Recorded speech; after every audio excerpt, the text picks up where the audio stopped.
الشيطان الرجيم بسم الله الرحمن الرحيم وما أرسلناك إلا رحمة للعالمين صدق الله العظيم إن الله وملائكته يصلون على النبي يا أيها الذين آمنوا صلوا عليه وسلموا تسليما محمد سے پڑھیے گا الصلاة والسلام عليك يا سيدي يا رسول الله وعلى آلك وأصحابك يا حبيب الله الصلاة والسلام عليك يا سيدي يا رسول الله وعلى آلك وأصحابك يا حبيب الله الصلاة والسلام عليك يا سيدي يا رسول الله وعلى آلك وأصحابك يا رحمة للعالمين يا خاتم النبيين يا شفيع المذنبين يا جد حسن والحسين يا جد حسن والحسين سامعین محترم 14 اگست کے حوالے سے آج کا ہمارا یہ بیان ہے پاکستان اولیاء کا فیضان ہے میرے نبی پاک صلی اللہ علیہ وسلم کی امت کو خاص عطا ہے دعا کرتے ہیں اس دعا سے شروع کرتے ہیں کہ سبنی دھرتی اللہ رکھے قدم قدم آباد تجھے مل کے پڑھیے گا کہ سہنی دھرتی اللہ رکھے قدم قدم آباد تجھے قدم قدم آباد تجھے سہنی دھرتی اللہ رکھے قدم قدم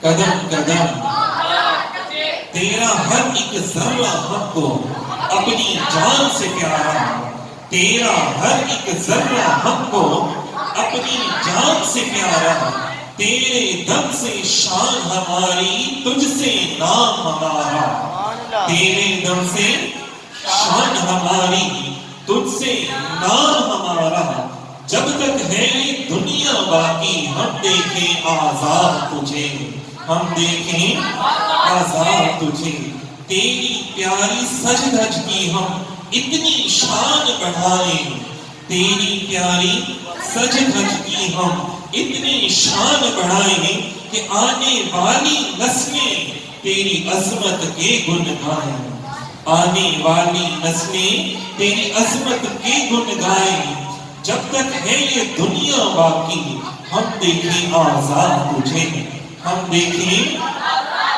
سہنی دھرتی اللہ رکھیں قدم قدم آباد تجھے قدم قدم آباد تجھے سمجھ محترم لا اقسم بہذا البلد محبوب مجھے آپ کے پیارے شہر کی قسم محبوب مجھے آپ کے پیارے شہر کی قسم وَأَنْتَ حِلٌّ بِهَذَا الْبَلَدِ کیونکہ آپ اس شہر میں چلتے ہیں آپ اس کی گلیوں میں چلتے ہیں سبحان اللہ سامعین محترم نبی پاک صلی اللہ علیہ وسلم کی ولادت و سعادت مکہ شہر میں ہوتی ہے سرکار کو شہر سے محبت ہو جاتی ہے اور خود رب کائنات کو بھی اس شہر سے محبت ہو جاتی ہے معلوم ہوا اپنے وطن سے محبت کرنا میرے نبی کی سنت ہے اور میرے رب کی سنت ہے کس کی سنت ہے میرے نبی کی اور میرے رب کی سنت ہے اپنے وطن سے محبت کرنا سامعین محترم پاک سر زمین ہے یہ میرا عرض وطن یہ جو زمین ہے میرے پاک وطن کی پاک کیوں ہے کیونکہ بنانے والے جو پاک ہیں پاک کیوں ہے بنانے والے پاک ہیں اور پاک کون ہے مدینے والے آقا ہیں سامعین محترم مدینے والے آقا علیہ السلام ہیں سامعین محترم بہت سی باتیں جو لوگ نہیں بتاتے بہت سی باتیں لوگ نہیں بتاتے پاکستان کی روحانیت کے بارے میں اور جو لوگ اس کو سیکولر بنانا چاہتے ہیں جنہوں نے ہماری نظام تعلیم کو بھی بڑا خراب کر کے رکھ دیا تو سامعین محترم وہ باتیں آج انشاءاللہ تعالی یہاں کی جائیں گی کہ جو ہمارے بزرگوں نے ہمیں بیان کی ہیں جو ہمارے اللہ والوں نے ہمیں بیان کی ہیں سامعین محترم قائد اعظم رحمت اللہ علیہ جن کو چنا گیا پاکستان بنانے کے لیے دیکھیں کتنی بڑی بات ہے اتنا رتبہ ان کو سرکار نے عطا فرما دیا دیکھیں بندہ مر جاتا ہے نا یا سیٹ سے ہٹ جائے تو ہم کہتے ہیں سابق صدر تھا سابق کا لفظ ایک اس کے ساتھ آ جاتا، سابق وزیر، سابق آئی جی تھا۔ قائد اعظم محمد علی جناح ایسی ہستی ہیں کہ آج بھی ان کو قائد اعظم ہی کہا جاتا ہے، سابق قائد اعظم نہیں کہا جاتا، ان کے جیسا کوئی قائد ہوا ہی نہیں۔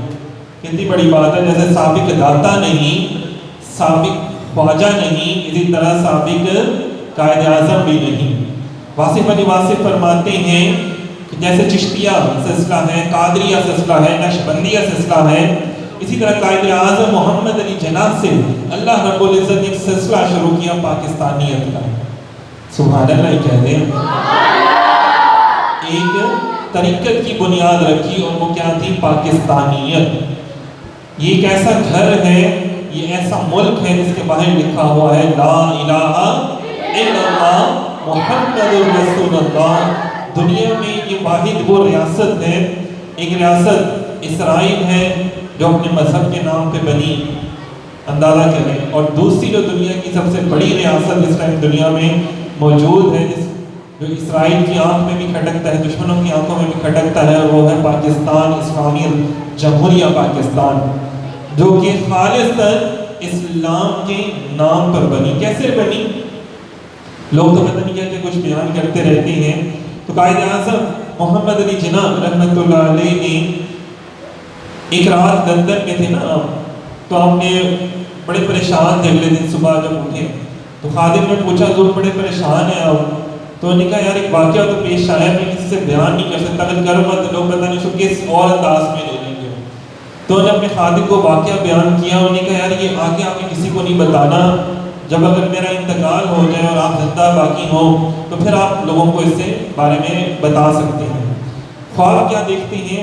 رات کو بڑا لمبا ایک کیفیات انہوں نے اپنی لکھی، کیسے رات کو آرام کر رہے تھے اپنے ہوٹل کے کمرے میں، زلزلہ سا محسوس ہوتا ہے، اٹھتے ہیں دیکھتے ہیں ساری چیزیں بالکل ٹھیک ہے، پھر آگے بستر پہ لیٹ جاتے ہیں، دوسری دفعہ بھی ایسی کیفیت ہوتی ہے، پھر باہر دیکھتے ہیں کچھ بھی نہیں ہے، سارا خاموشی ہے، سب کچھ ہے۔ جب تیسری دفعہ اٹھتے ہیں تو کیا دیکھتے ہیں کہ ان کے پلنگ کے پاس ایک کرسی ہے، اور وہ کرسی پر ایک ہستی جو ہے وہ تشریف فرما ہے، نورانی ہستی تشریف فرما ہے، اور آپ فرما رہے ہیں کہ محمد علی جناح میں تمہارا پیغمبر ہوں۔ بڑا مختصر کر کے بیان کر رہا ہوں، اور فرمایا کہ آپ کو چن لیا گیا ہے پاکستان بنانے کے لیے، آپ بالکل بھی فکر نہ کریں، اور اب آپ اپنے مقصد میں کامیاب ہو جائیں گے۔ قائد اعظم فرماتے ہیں کہ میں غور سے یہ بات سن رہا تھا، اور دیکھیں کتنی بڑی اللہ پاک کا کرم کہ اللہ رب العزت نے مجھے اپنے محبوب کا دیدار عطا فرما دیا۔ فرمایا سرکار بات فرما رہے تھے اور میرے سے صرف اتنا ہی نکلا، میری زبان سے ادا ہوا کہ یس مائی لارڈ۔ جیسے ادب سے کسی کو کہتا ہے نا کہ جو حکم میرا آقا، جو حکم میرے آقا، تو دیکھیں جو ادب کرنے والے ہوتے ہیں مناظر بھی انہیں کو عطا کی جاتی ہیں، جو ادب کرنے والے ہوتے ہیں چنا بھی انہیں کو جاتا ہے، اور مناظر بھی انہیں کو عطا کی جاتی ہے، اور انہیں کو ہی بڑے بڑے مقاصد جو ہیں وہ دیے جاتے ہیں، زندگی انہیں کی بامقصد گزرتی ہے۔ جو اللہ والے ہوتے ہیں جو حضور کے غلام بن جاتے ہیں۔ سرکار نے پھر ایک فائل عطا فرمائی، اور اس فائل پہ لکھا ہوا تھا پاکستان۔ تو سامعین محترم کیوں نہ کہوں کہ یہ میرے آقا کا فیضان ہے، یہ میرے آقا کا فیضان ہے۔ کیا؟ پاکستان، پاکستان میرے آقا کا فیضان ہے۔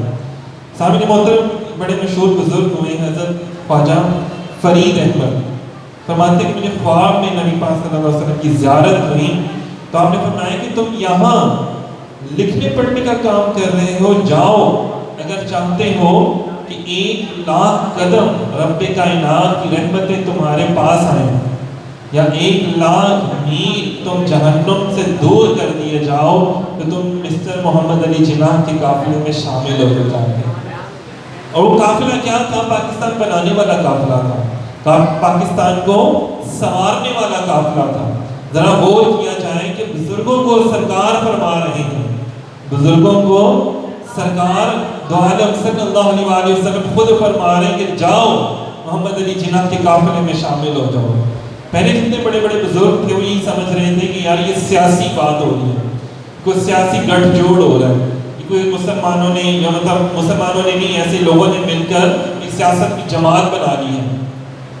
لیکن جب کریم آقا لجپال آقا صلی اللہ علیہ وسلم بذات خود تشریف لے کر آئے اولیاء اللہ کے خوابوں میں یا آپ ان کے مراقبوں میں جب آپ تشریف لے کر آئے تو آپ نے خود حکم فرمایا، کیونکہ وہ دور ایسا تھا کہ اس دور میں لوگ اولیاء اللہ کی بہت قدر کیا کرتے تھے، بہت عزت کیا کرتے تھے، ان کے کہنے پہ اپنی جانوں کو لٹا دیا کرتے تھے، اندازہ کریں۔ اور بڑے بڑے اولیاء کاملین بزرگ موجود تھے جن کے ہزاروں میں نہیں لاکھوں میں مریدین تھے، نہ صرف مسلمان بلکہ ہندو بھی ان کے پاس آتے تھے، سکھ عیسائی بھی ان کے پاس آتے تھے، بہت بڑے بڑے ان کے حلقے تھے، احباب کے، دوستوں کے، مریدین کے، عقیدت مندوں کے، جن میں پیر مہر علی شاہ صاحب شامل ہیں، حضور کی برات پیر جماعت علی شاہ صاحب شامل ہیں، اسی طرح اور بہت بڑی بڑی ہستیاں اس میں شامل ہیں، اور پھر آگے چلیں تو قبلہ بابو جی رحمۃ اللہ علیہ، اور اس طرح اور بڑی بڑی ہستیاں اس میں شامل ہیں۔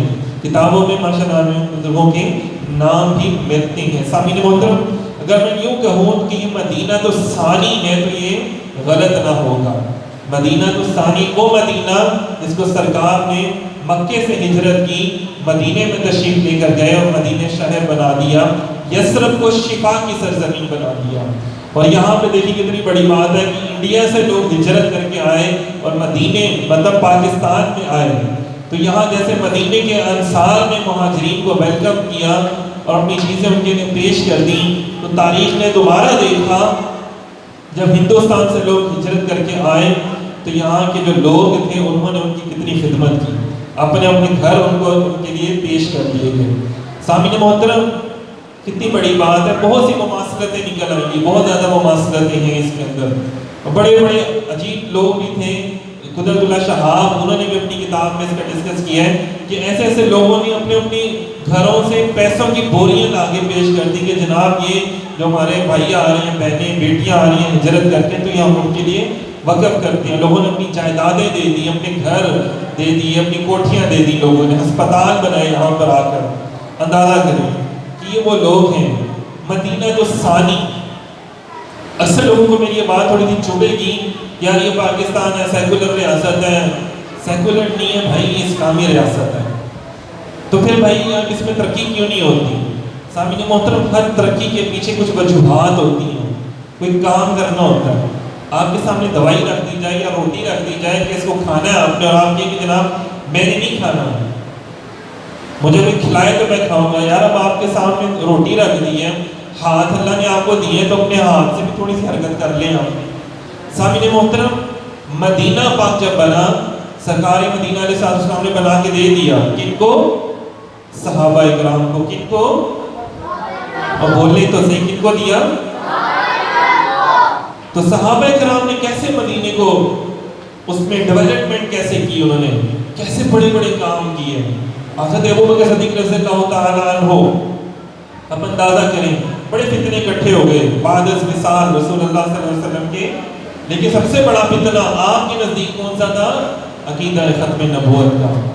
جب آپ نے زکوٰۃ اور باقی سارے فتنے کھڑے ہو گئے، لیکن آپ نے ان کو بس سے کچھ ڈالا، فرمایا یہ بڑے فتنے نہیں ہیں، بڑا فتنہ ہے ختم نبوت کا، اگر وہ نہیں تو پھر کچھ بھی باقی نہیں رہے گا۔ لوگوں نے کہا ضرور حالات خراب ہیں، آپ جنگ کے لیے جا رہے ہیں، فرمایا یہ کروں گا تو حالات ٹھیک ہوں گے۔ اور پھر تاریخ نے دیکھا کہ جب فتنہ جو ختم نبوت کا تھا اس کو جب ختم کیا تو حالات کیسے ٹھیک ہوئے، جب تازہ کرے زکوٰۃ دینے والے بھی آ گئے، پھر سارے معاملات جو ہے وہ ٹھیک ہونا شروع ہو گئے۔ یہ صحابہ کا عمل تھا کہ انہوں نے اس طرح مدینے کی ریاست کو ڈیولپ کیا۔ جب ختم نبوت کا سلسلہ اور ناموس رسالت کے اوپر جو باتیں کی جا رہی تھی، جو حملے کیے جا رہے تھے، سب سے پہلے ان کو روکا۔ جب ان کو روکا تو اللہ نے ترقیاں عطا فرما دی۔ تاریخ گواہ ہے کہ جہاں انبیاء کی بے ادبی ہوئی وہاں پہ رزق ختم ہو گیا، وہاں سے امن ختم کر دیا گیا۔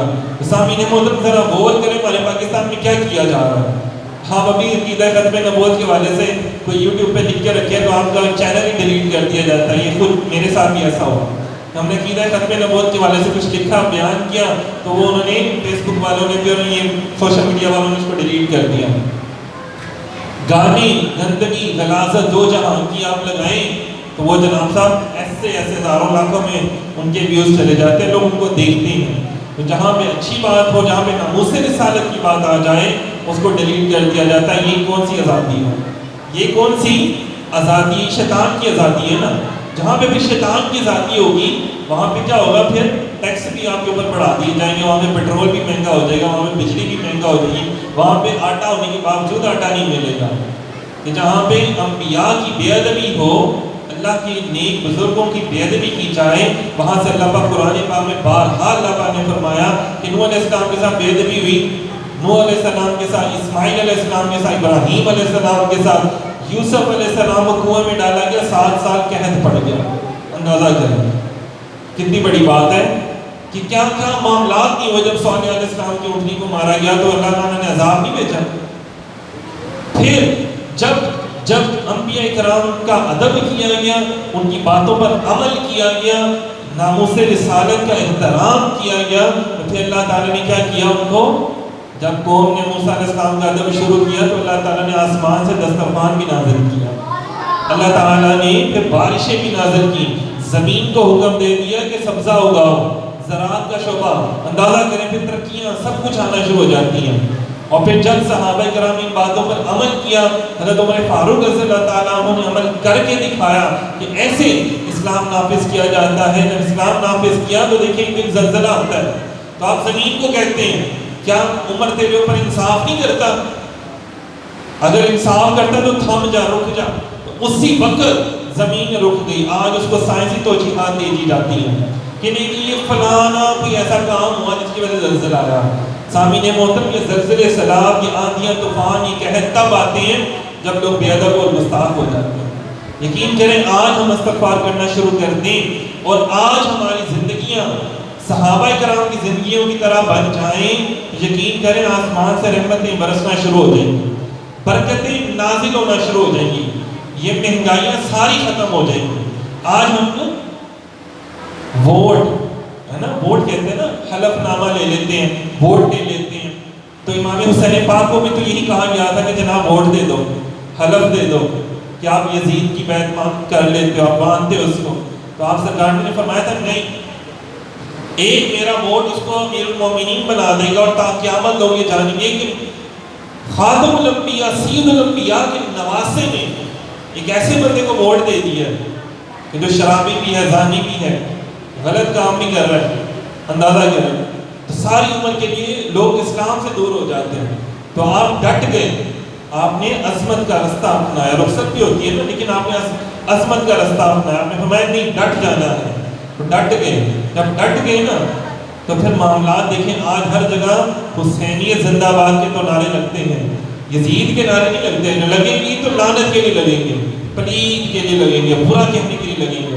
لیکن آج پوری دنیا میں حسینیت موجود ہے. کیسے؟ جہاں اچھائی موجود ہے، جہاں رسول اللہ صلی اللہ علیہ وسلم کا دین موجود ہے، وہاں پہ حسینیت موجود ہے. اور جہاں شیطانیت ہے وہاں یزیدیت ہے.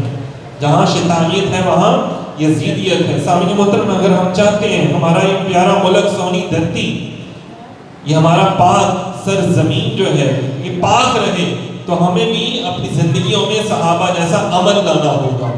ہمیں بھی اپنی زندگی میں حسینیت لانی ہوگی. جب حسینیت لے آئیں گے، اہل بیت اطہار کی محبت اپنے اندر لے آئیں گے، تو آپ یقین جانیے ہمارے سارے معاملات بڑے اچھے ہو جائیں گے. پھر یہ مہنگائیاں بھی ختم ہو جائیں گی. ہم اپنا ووٹ بھی سوچ کے دیں گے، ہم اپنا حلف نامہ بھی سوچ کے اٹھائیں گے نا. جب آپ کسی برے شخص کو ووٹ دے دیتے ہیں نا، حلف دے دیتے ہیں، اس کی بیعت کرنے کے مترادف ہوتی ہے بات، تو پھر کیا ہوتا ہے؟ آپ ہر اس کے برے عمل میں بھی شامل ہو جاتے ہیں، ہر اس کے برے عمل میں بھی شامل ہو جاتے ہیں. اور اگر آپ کہتے ہیں میں نے ایک اچھے بندے کو دینی ہے، وہ جتنے اچھے اعمال کرے گا آپ اس کے ہر اچھے عمل میں آپ شامل ہیں، بھئی میں راضی ہوں اس کے عمل میں. کتنی بڑی بات ہے نا. تو ہم نے اس چیز کو ذرا غور کرنا ہے. اپنے وطن کی ہم نے خود حفاظت کرنی ہے، اور حفاظت تب تک ہوگی جب تک مسلمان جو ہے وہ قرآن پر عمل کرتے رہے. جب تک پاکستانی بھی جو ہے نا، پاکستانی بھی قرآن پر عمل کرتے رہے، صحابہ کرام سے محبت کرتے رہے، اہل بیت اطہار سے محبت کرتے رہے، اولیاء کا ادب کرتے رہے، تو پھر کیا ہوا کہ ہمارے ملکوں پر، ملک پر، ہمارے صوبوں پر، ہمارے شہروں پر رحمتوں کا نزول ہوتا رہا. جب ہم لوگ آپس میں سنی شیعہ وہابی دیوبندی کے حوالے سے لڑنا شروع ہو گئے جب ہم لوگ لڑنا شروع ہو گئے اور بے ادبی کرنا شروع کر دی اور نہیں جی حسین پاک کا ذکر تو صرف فلانے فرقے والے کر سکتے ہیں، صحابہ کا ذکر صرف فلانے فرقے والے کر سکتے ہیں، وہ بھائی ہمیں تو سب سے محبت ہے، ہم تو حضور کی آل کے غلام ہیں، حضور کے صحابہ کے غلام ہیں، ہم تو چاہتے ہیں کہ ہماری زندگیاں ویسی بن جائیں، ہم تو کسی سے نفرت نہیں کرتی۔ اب نفرت کا بیج تو باہر سے لایا گیا، بویا گیا کہ انہوں نے دیکھا کہ یار ہم مسلمانوں کو ہرا نہیں سکتے، بس ان کے اندر پھوٹ ڈال دو۔ جب تک مسلمانوں میں پھوٹ نہیں ڈالی گئی، جب تک وہ اپنے نبی کے کہنے پر چلتے رہے، انبیاء سے محبت کرتے رہے، ناموس رسالت پر کام کرتے رہے، تو اللہ تعالیٰ نے ان کی زندگیوں کو بہت بلند بنا دیا۔ سامعین محترم، بڑے پیارا میرے سامنے ایک شعر لکھا ہوا ہے کہ زمین کی مٹی میں خون ہے شہیدوں کا، ارض پاک مرکز ہے قوم کی امیدوں کا، ارض پاک مرکز ہے قوم کی۔ میرے عرب نے کہا تھا کہ ٹھنڈی ہوا مجھے یہاں سے آتی ہے، آئی ٹھنڈی ہوا کہاں سے؟ اس علاقے سے۔ میرے عرب کو ٹھنڈی ہوا بھی تو اسی علاقے سے آئی نا، کہ سب سے زیادہ نبی پاک صلی اللہ علیہ وسلم کی جو ذکر کی محافل ہیں وہ یہاں کی جاتی ہے، پاکستان میں۔ بزرگ فرماتے ہیں کہ روحانی والے سے سب سے زیادہ سرکار یہاں تشریف لاتے ہیں، کہاں؟ پاکستان میں۔ بڑی پیشن گوئیاں کی گئی ہیں کہ یہاں سے انشاءاللہ تعالیٰ باقاعدہ کافیاں نکلیں گے اور سارے معاملات ہوں گے۔ ذرا نہ ہو تو یہ مٹی بڑی زرخیز ہے۔ یہی ملک ہے کہ جہاں پہ لوگ دن رات میڈیا میں بیٹھ کے بھونک رہے ہوتے ہیں پاکستان کے خلاف، تو اسی ملک میں وہ لوگ بھی ہیں جو نئی نئی ایجادات بھی کر رہے ہیں، جو باہر کا پیسہ پاکستان میں لا رہے ہیں، وہ لوگ ہیں جو یہاں کا پیسہ باہر لے کے جا رہے ہیں، وہ لوگ ہیں جو وہاں کا پیسہ یہاں لا رہے ہیں اور ہسپتال بنا رہے ہیں، سکول بنا رہے ہیں، اپرچونٹیز بنا رہے ہیں۔ پرائیویٹلی طور پہ وہ پاکستان کو اٹھانا چاہ رہے ہیں، اوپر کرنا چاہ رہے ہیں۔ دیکھیں نا، اپنی ایئر لائن ہوتی ہے تو صحیح چلتی ہے، پاکستان کی ہوتی ہے تو خراب چل رہی ہوتی ہے۔ اپنے آپ کے بزنس کاروبار سارے پاکستان میں چل رہے ہوتے ہیں، لیکن اگر کسی گورنمنٹ کے محکمے میں جب آپ آ جاتے ہیں تو پھر کیا ہوتا ہے؟ تو یار حالات نہیں چنگے، حالات چنگے نہیں گئے۔ تو ارض پاک مرکز ہے قوم کی امیدوں کا۔ آپ کو پتہ فلسطین میں بھی نعرے لگتے ہیں، کشمیر میں بھی نعرے لگتے ہیں، لبنان میں بھی نعرے لگتے ہیں، لبیک یا رسول اللہ کے نعرے لگتے ہیں، پاکستان زندہ باد کے نعرے لگتے ہیں۔ تو یہ ہم سے کتنے لوگوں کی امیدیں ہیں کہ ارض پاک مرکز ہے قوم کی امیدوں کا۔ نظم و ضبط کو اپنا میر کارواں جان لو، نظم و ضبط کو، یارو نظم و ضبط تو میرے اسلام نے سکھایا، نظم و ضبط تو صحابہ کو ایسا سکھایا کہ انہوں نے دیکھیں کتنے 3 بڑے اعظموں پر حکومتیں کر دی، ایسا نظم و ضبط تھا۔ نظم و ضبط کو اپنا میر کارواں جانو، وقت کے اندھیروں میں اپنا آپ پہچانو۔ یہ زمین مقدس ہے، ماں کے پیار کی صورت، اس چمن میں تم سب ہو برگ و بار کی صورت، دیکھنا گوانا مت دولت یقین لوگو، یہ وطن امانت ہے اور تم امین لوگ ہو۔ یہ وطن امانت کس کی ہے؟ سرکار کی۔ سرکار نے نبی پاک صلی اللہ علیہ وسلم نے وطن بنا کے آپ کو دے دیا، مجھے دے دیا۔ اب اس وطن، یہ وطن امانت ہے، تو اب ہم نے سوچنا کہ ہم اس وطن میں کتنی امانت کی حفاظت کر رہے ہیں اور کتنی اس کی خیانت کر رہے ہیں۔ تاریخ گواہ ہے کہ جناب جس نے امانت کا خیال رکھا، حفاظت کی، آج لوگ اس کو داتا علی حجویری کہتے ہیں، پیر مہر علی شاہ کہتے ہیں۔